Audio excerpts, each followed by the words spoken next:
মা, সব শেষ হয়ে গেল। এত শখ করে চারাগুলো লাগিয়েছিলাম, সব জলের তলায় চলে গেল গো। কপালে যা ছিল তাই হলো বাবা।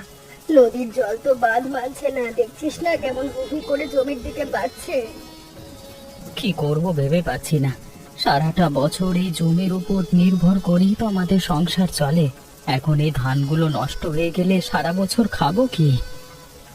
উপরওয়ালা যা করেন মঙ্গলের জন্য করেন। তুই ভেঙে পড়লে তো চলবে না, নতুন করে কিছু ভাবতে হবে। ভাববো? কি ভাববো? আমার সমস্ত সঞ্চয় তো এই চাষেই ঢেলে দিয়েছি। এখন বীজ কেনবার পয়সাও তো নেই গো। নদীর ধারে এই মাটি বড় উর্বর ছিল, কিন্তু এই অকাল বর্ষা সব লন্ডভন্ড করে দিল। অত চিন্তা করিস না তো। বিপদের সময় মানুষই মানুষের পাশে দাঁড়ায়। গ্রামের লোকজন আছে, দেখিস একটা পথ ঠিক বেরোবে। পথ কি আর এমনি এমনি আসবে মা? এখন তো সব মাঠেরই একই দশা। কারোরই ভালো সময় যাচ্ছে না। আমার তো মনে হচ্ছে এ বছরটা আমাদের উপোস করেই কাটাতে হবে। অত অশুভ কথা বলিস না। দেখ, আকাশটা একটু পরিষ্কার হওয়ার ইঙ্গিত দিচ্ছে। হয়তো ঠিক বৃষ্টি কমে যাবে। তুই বাড়ি যা, একটু চা খেয়ে নে। আমি দেখি কোনো ব্যবস্থা করা যায় নাকি। হ্যাঁ মা, তুমি তো জানোই আমাদের অবস্থা। ওই মোড়ল গিন্নিমার কাছে যে খাজানার বাকি টাকাটা দেওয়ার কথা ছিল, সেটা তো এখন অসম্ভব হয়ে পড়েছে। ওনার কাছে যাওয়ার যেতেও ভয় করছে। ভয় করিস কেন? পরিস্থিতির কথা বললে কেউ কি আর না বুঝে থাকে? মোড়ল গিন্নিমা গ্রাম চালালেও মানুষ তো খারাপ নন। তুই ধৈর্য ধর। আমি কি আর ধৈর্য না ধরে পারছি গো? কিন্তু চোখের সামনে নিজের রক্ত জল করা পরিশ্রম এইভাবে জলের তলায় তলিয়ে যেতে দেখলে তো বুকটা ফেটে যায়।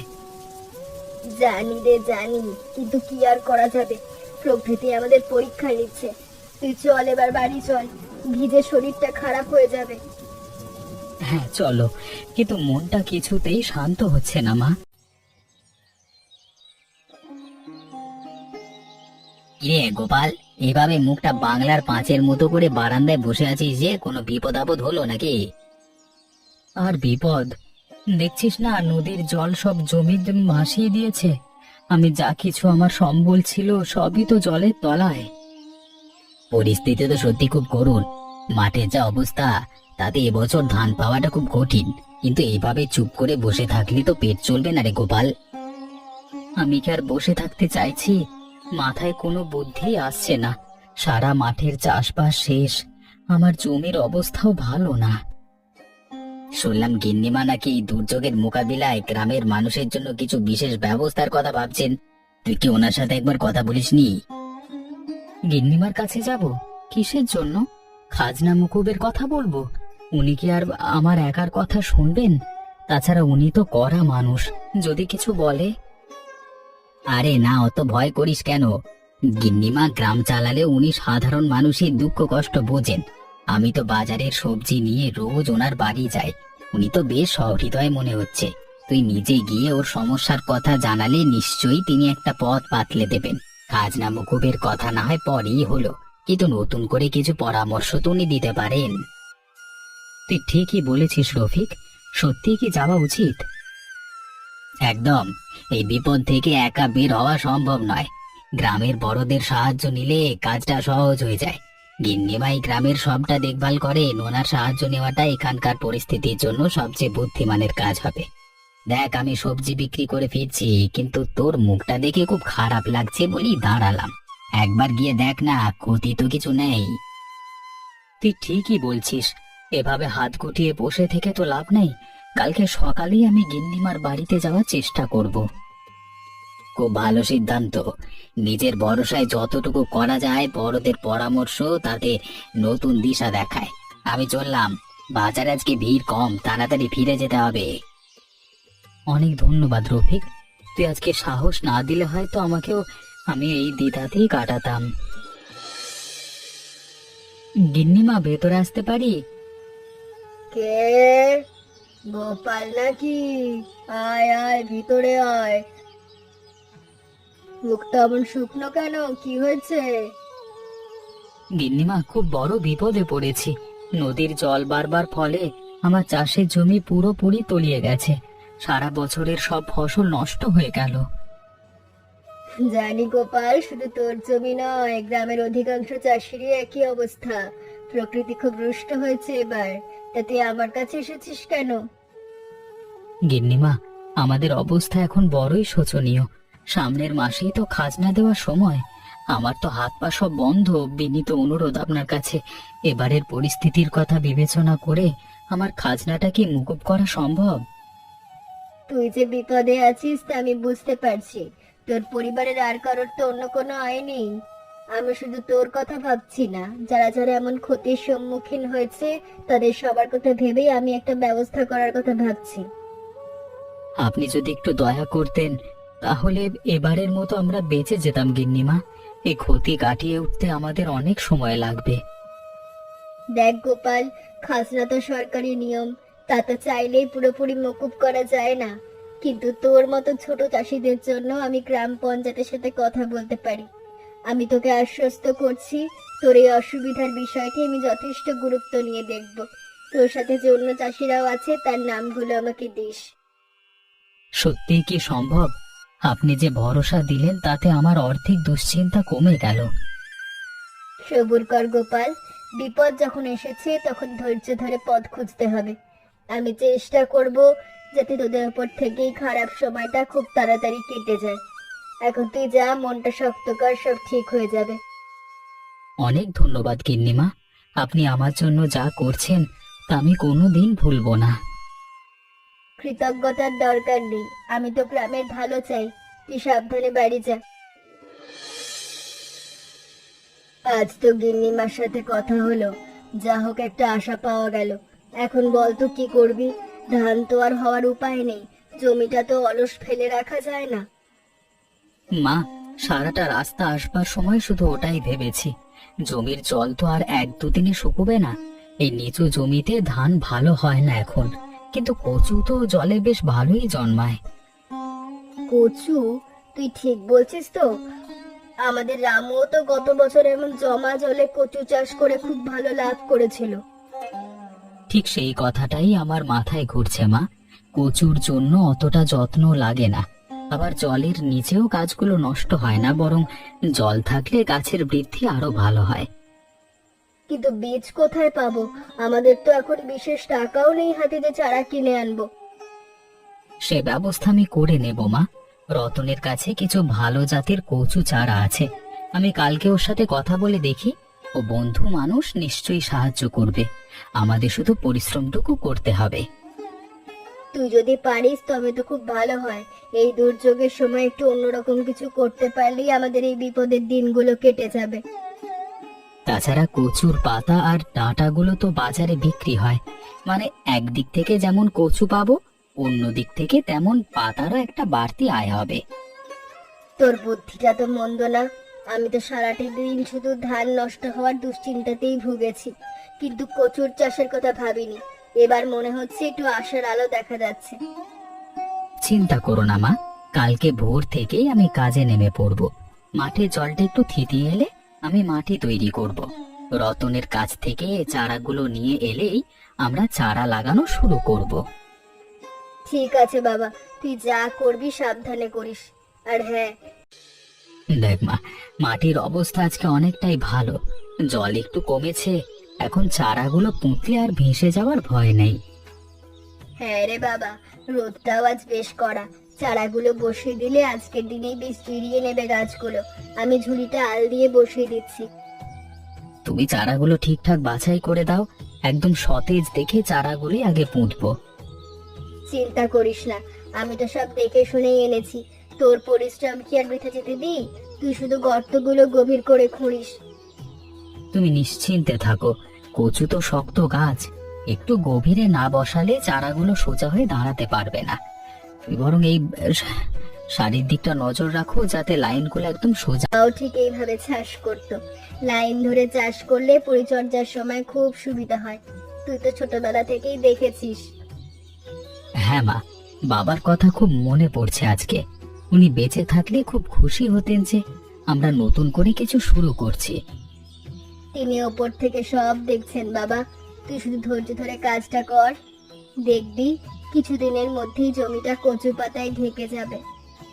অনেকদিন পর মনে হচ্ছে সত্যিই জীবনটা আবার ছন্দে ফিরছে। গত কটা দিন যে কি দুশ্চিন্তায় কেটেছে তা শুধু আমরাই জানি। এখন আর সেসব ভেবে কাজ নেই, এখন শুধু সামনের দিকে তাকা। দেখ চারাগুলোর দিকে তাকালে কেমন প্রাণ ফিরে আসছে মনে। একদম ঠিক বলেছ মা, একটা গাছ বসাতে বসাতে মনে হচ্ছে যেন একটা স্বপ্ন বুনছি। রফিকুল ঠিকই বলেছিল, হাত গুটিয়ে বসে থাকবার চেয়ে চেষ্টা করাটা অনেক ভালো। রফিক ছেলেটা ভালো, ও ঠিকই তোকে সঠিক পথটা দেখিয়েছিল। কচু চাষের পরিকল্পনাটা সত্যিই আমাদের বাঁচিয়ে দেবে। চলো মা, আর একটা শাড়ি বাকি আছে, এটা শেষ করলে আমাদের আজকের কাজ শেষ। দুপুরের খাওয়াটা আজকে তৃপ্তি করে খাওয়া যাবে। মা, দেখ তো চারাগুলো কত বড় হয়েছে। এই কচুগুলো বাজারে নিয়ে গেলে রফিকুল নিশ্চয়ই খুব খুশি হবে। সত্যি বাবা, গত কয়েকদিনে যেভাবে কচুগুলো বেড়েছে তাতে আমাদের সব কষ্ট সার্থক হলো। তুই সাবধানে কাটিস, শিকড়গুলো নষ্ট না হয়। চিন্তা করো না, আমি খুব সাবধানেই তুলছি। এই দেখো, এক একটা কচুর আকার কত বড় হয়েছে। এগুলো তো বাজারে খুব ভালো দামে বিক্রি হবে। হ্যাঁ রে, আমাদের আর কোনো অভাব থাকবে না। তুই বরং এই ঝুড়িগুলোতে কচুগুলো সাজিয়ে নে, আমি পাতাগুলো বেঁধে দিচ্ছি। তুমি ঠিক বলেছ, পাতাগুলোরও তো বেশ চাহিদা আছে। রফিকুল আমাকে বলেছিল পাতার বড়া নাকি মানুষ খুব পছন্দ করে। তাহলে পাতাগুলো ফেলিস না, সেগুলো আলাদা করে বাঁধ।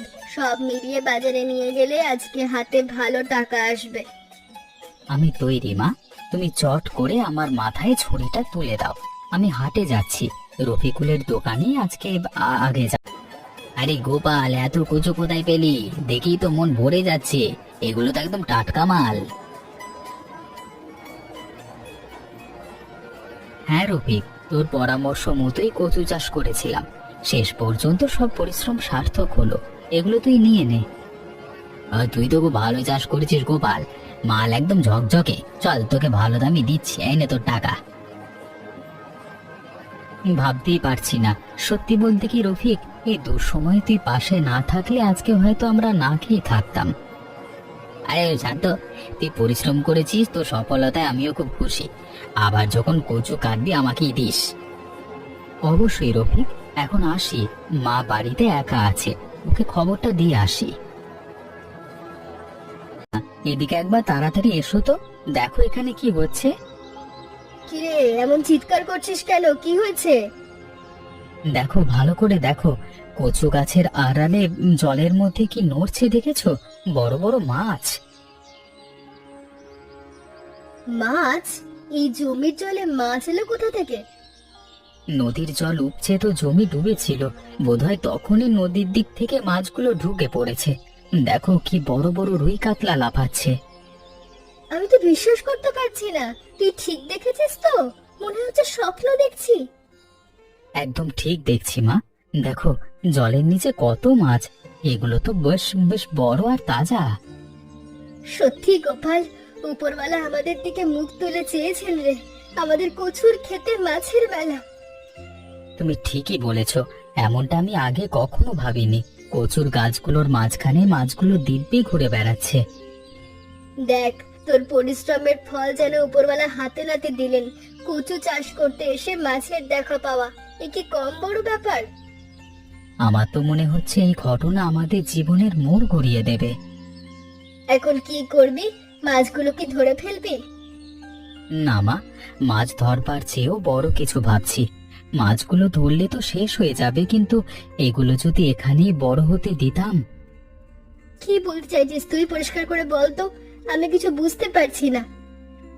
দেখো, আমি ভাবছি আমাদের বন্ধু রতনের সাথে একবার দেখা করব।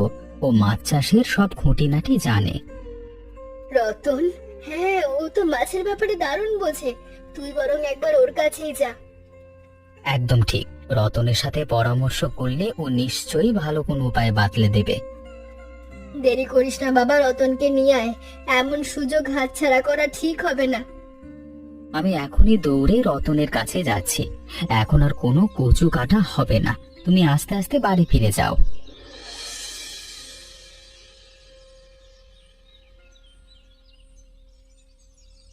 রতন, রতন, তাড়াতাড়ি একবার আমার সাথে চল, দারুণ একটা খবর আছে। আরে গোপাল, এত হাঁপাচ্ছিস কেন? কি হয়েছে? কোনো বিপদ? না রে, বিপদ নয়, বরং বলা যেতে পারে আমাদের ভাগ্য খুলে গেছে।